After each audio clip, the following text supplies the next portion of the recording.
In Section 1, you saw how a community's master plan sets the long-term vision for growth, infrastructure, and conservation.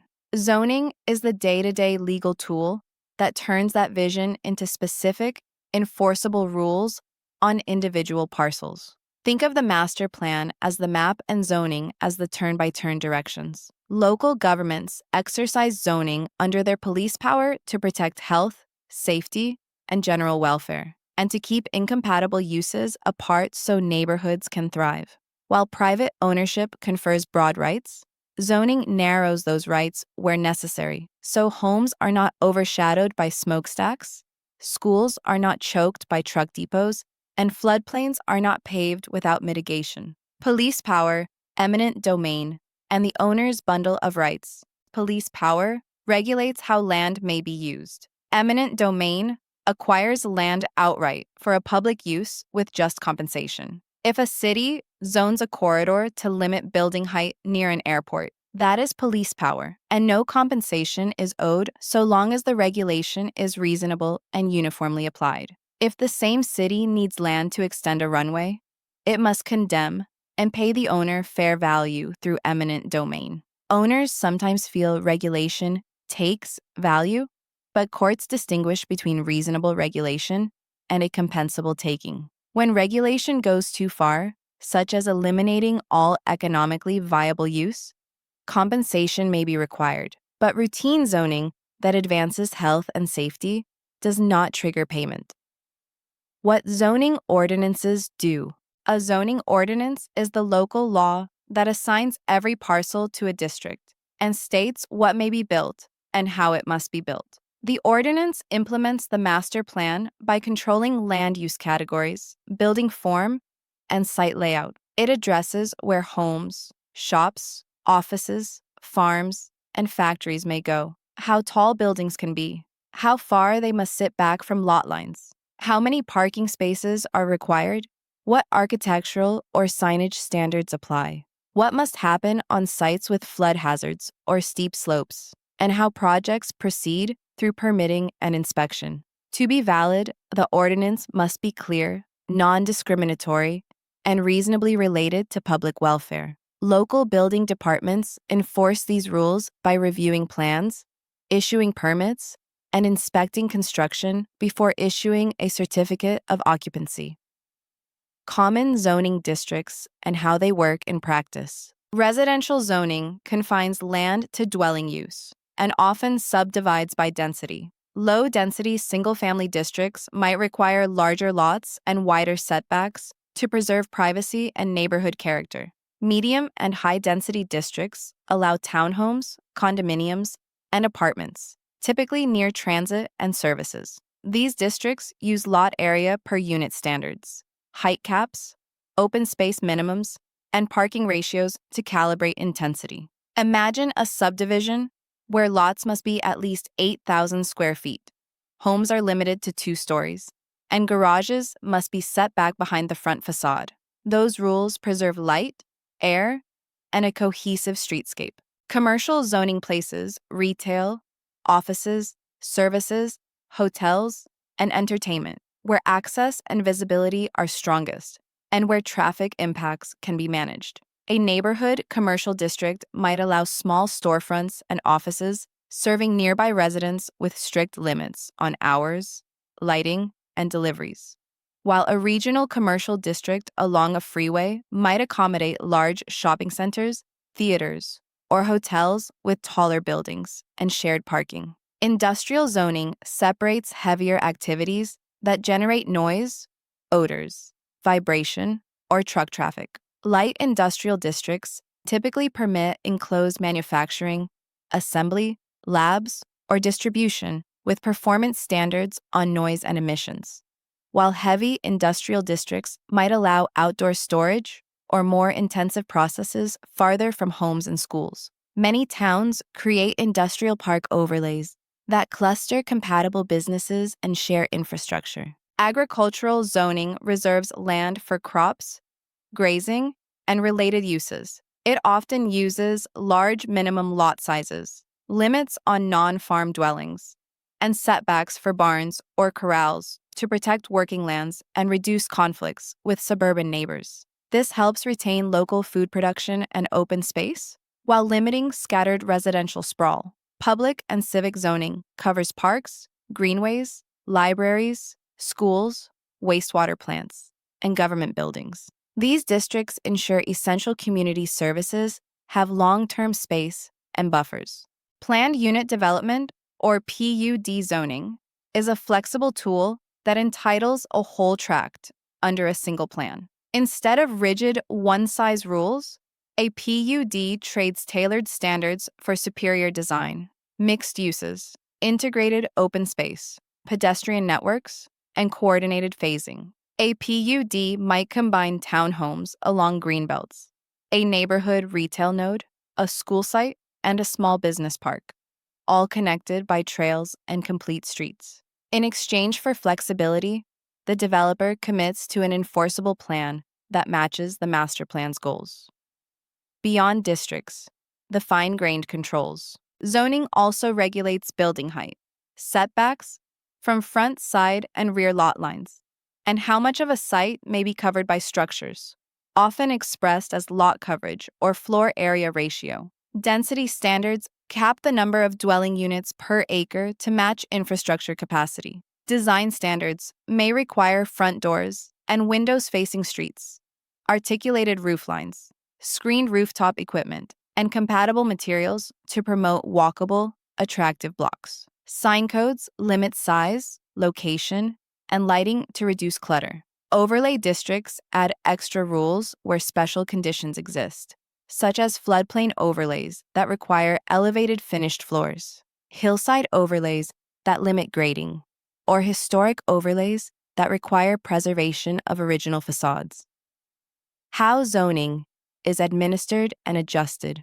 A zoning board of adjustment or appeals acts like a local court for land use disputes. If a landowner faces a unique hardship that prevents reasonable use under strict application of the rules, the board can grant a variance, such as allowing a slightly reduced side setback on an irregularly shaped lot. Variances address property-specific hardships. They are not a shortcut to upzone a site for bigger profits. If a use is appropriate in a district only under conditions that protect neighbors, the owner seeks a conditional or special use permit.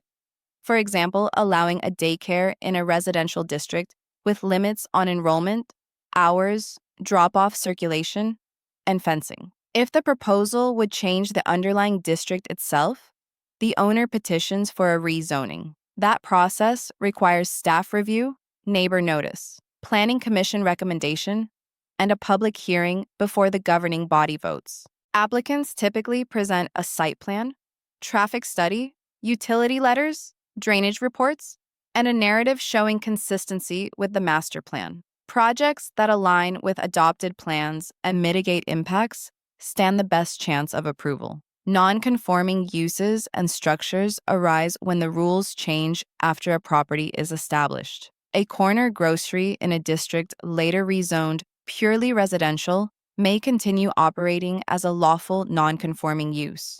But if it closes for a defined period or expands beyond allowed limits, it may lose its protected status. Similarly, a house that slightly encroaches into a setback may remain. But if it is destroyed beyond a threshold, any rebuild must conform to current code. Related public controls that work alongside zoning. Subdivision regulations govern how raw land becomes buildable lots with streets, utilities, drainage, and parks dedicated to the public. Building, electrical, mechanical, elevator, pool, plumbing, and fire codes ensure safe construction and operations. Environmental regulations limit development in wetlands and floodplains, control stormwater, manage air quality, and protect habitat. Development standards require sidewalks, bike lanes, street trees, and block lanes that create connected, human-scale neighborhoods. Together, these tools carry out the master plan's growth strategy and reduce downstream public costs. Real-world examples that tie it all together. A homeowner adds a garage and must obtain a building permit that verifies setbacks, maximum lot coverage, driveway width, and utility clearances. If the lot is shallow and the standard rear setback makes any garage impossible, the owner may request a minor variance by proving a unique property constraint and showing no adverse impact on neighbors. A small grocer wants to open in a residential neighborhood to serve local walk-in traffic. The zoning allows the use only by conditional permit. The city approves it with conditions on sign size, delivery hours, trash enclosure design, and on-site parking to balance neighborhood convenience with nearby residents' quiet enjoyment.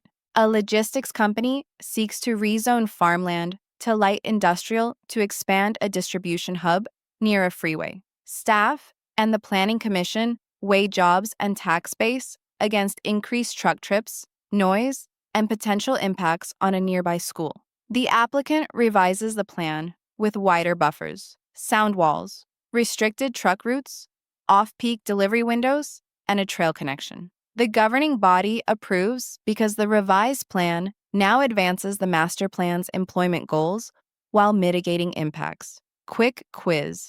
Constructive land use control exercised through zoning is an example of police power that regulates how land may be used rather than acquiring ownership. Eminent domain, by contrast, acquires property for a public use with just compensation. Review summary. Zoning is the chief instrument for implementing the community's master plan. It assigns districts to every parcel, sets what can be built and how, and provides relief mechanisms when strict application would create hardship.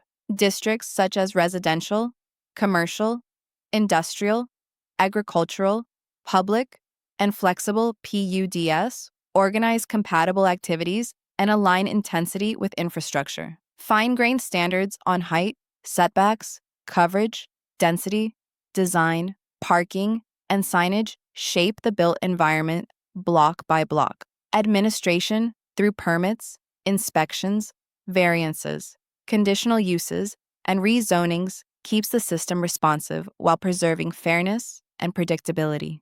Alongside subdivision rules, building codes, and environmental regulations, zoning converts a community's long-range vision into walkable neighborhoods, thriving job centers, protected resources, and safe, resilient places.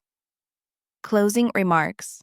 For real estate professionals, fluency in zoning makes you a better strategist and risk manager. Buyers rely on you to interpret what can be built. Sellers look to you to position properties for rezoning or conditional approvals. And investors expect you to spot value created by entitlements. In the next section, we will move from the framework of public control to the tools and processes that shape projects on the ground, including subdivision design, platting, dedications, and the development review pipeline from pre-application to final inspection. Discussion. How does the difference between police power and eminent domain change your advice to a client facing a new height limit near an airport versus a runway expansion that will cross their land? Answer. The height limit is regulation without compensation if reasonable, so the client should plan compliance or seek limited relief. The runway expansion requires condemnation with just compensation, so valuation, severance damages, and relocation strategy become central. A buyer wants to convert a bungalow on a collector street into a small professional office. What sequence of approvals might be required to make this feasible without harming neighborhood character? Answer. Likely a conditional use or small area rezoning. A site plan with parking behind the building. Limited hours, residential scaled signage, lighting shields, and landscape buffers to maintain the residential streetscape. An irregular corner lot cannot meet side street setback and driveway site triangle standards for a garage addition. What relief might be available and what findings must be shown? Answer. A setback variance based on unique lot shape and safety compliance, demonstrating no special privilege, minimal deviation, and no harm to adjacent properties. Why do communities use PUD zoning instead of strictly applying base districts on large tracts? And how does that affect value for both developers and neighbors? Answer. PUDS trade, flexibility for superior design, integrated open space, and mixed uses aligned with the plan, often creating premium value through coordinated infrastructure and placemaking, while giving neighbors certainty via detailed, enforceable plans.